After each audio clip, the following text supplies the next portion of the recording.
Welcome back to What Arty Noobs with Channel Disturbance. This is a T92 HMC howitzer motor carriage. It's the Tier 10 American SPG, and this one's located on the south spawn of Glacier under the command of Scrappey. Now they're revving up their engines, getting ready to fight. You are looking at the biggest gun in the game, 24 centimeters it is, and it can do huge amounts of damage to the enemy. Don't be fooled by the fact that it says Tiny Tim on the barrel. It is actually a huge vehicle, and it's so big that Time magazine actually featured the T92 in one of their magazines once, and all the crew it needed to operate it, which was absolutely phenomenal. And it wasn't just the Arty, they needed trucks as well to carry all the equipment that was needed to service the gun. Now, built for the invasion of Japan, they only built 5 of them. They also built another 2 which were T93s, and those ones carried the 8-inch howitzer instead. Well, we've got a customer at the centre line. Oh, he's just been killed. That was a Progetto. Thankfully, he didn't get up onto the aircraft carrier, because that could have been a bit awkward. But we have got a customer here we can damage. As a T30. Rounds out. Beautiful. Direct hit. 584 hit points there.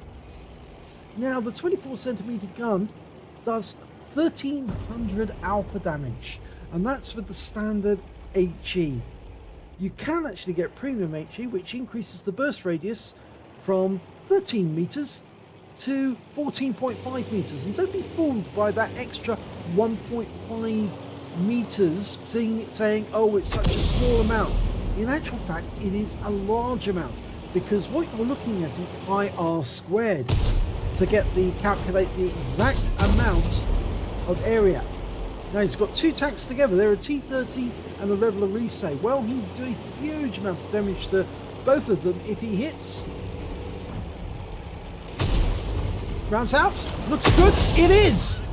468 hit points, and it stuns both the T30 and the Leveler Resay.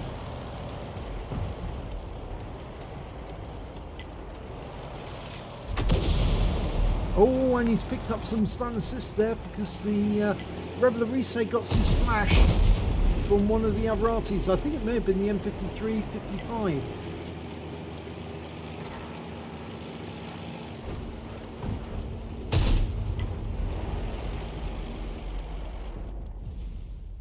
Now, there's a Carnarvon Action 10, and looks like we've got him by the rear.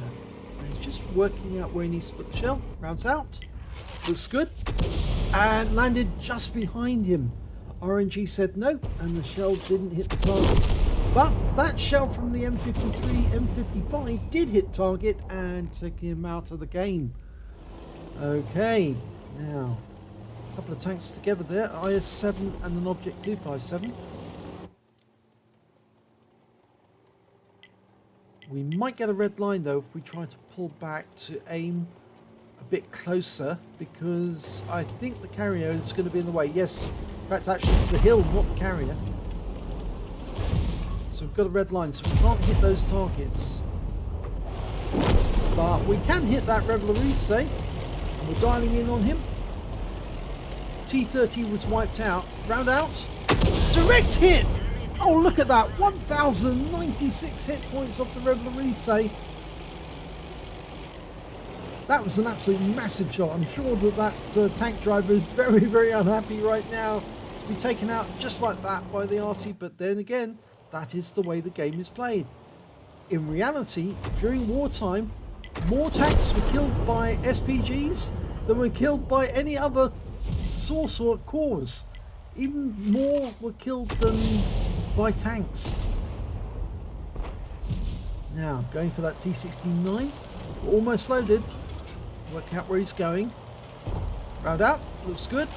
It's a direct hit. 560 hit points.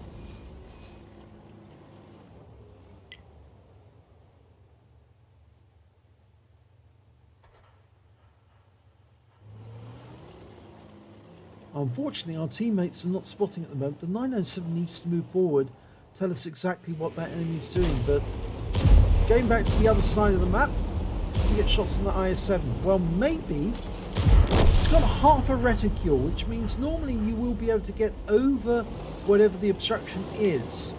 But there is an obstruction that's in the way. The closer you move back, the more difficult it gets. Well, he damaged both of them there with Splash. And unfortunately our IS-7 is surrounded by enemy tanks. Although he's got a wreck behind him to protect him, yep, that is inevitable. And that means that the enemy have conquered the northwest corner and they're headed this way. So I have the feeling that Scrappey's going to make a move and try and get as far east as he can. Let the enemy move into the cap area and then take shots at them from the east side with spots from our own team. And this way he can stay alive longer, because if he stays to try and defend it face to face like the M53, M55 is doing, he'll get killed. It's by far the smarter move to actually move over here, get behind cover, and then shoot at the enemy as they're on their way over. There's no guarantee that they will come in this direction, but it did look as if they were trying to head in this direction. We'll soon find out.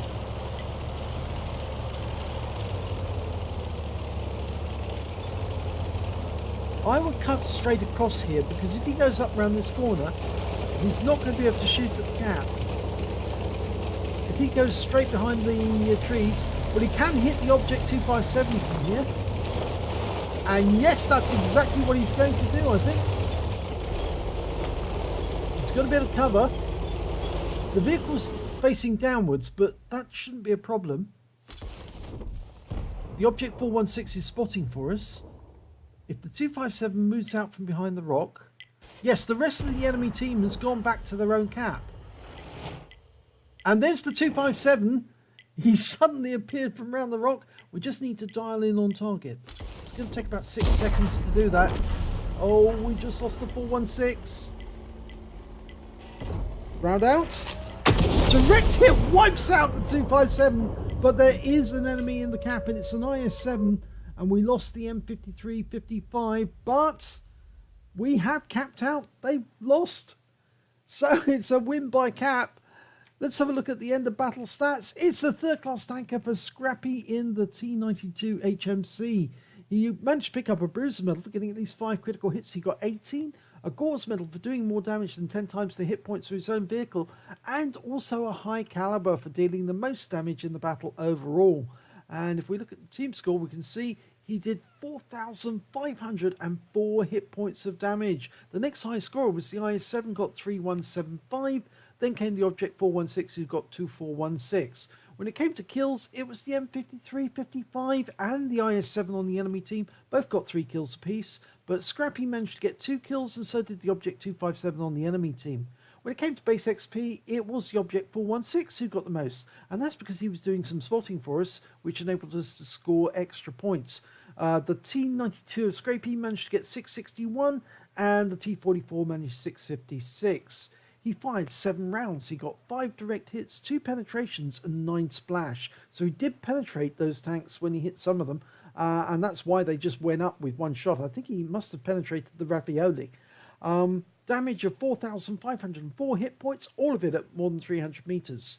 He damaged 7 of the enemy, killed 2 of them, and also did damage assistance of 121 hit points and stun assistance of 275 hit points off 9 stuns. On a standard account, he earned 39,961 credits, and after ammunition resupply, and this ammo is the most expensive in the game, he took away 22,461 credits. He received 661 XP, times 2 for the first victory of the day, took away 1,322 experience points altogether. So pretty good to get a Gore's medal and a high caliber, but seeing as it was the T92 HMC, it is the biggest gun in the game, and you only need to get a few shots on target to actually score those.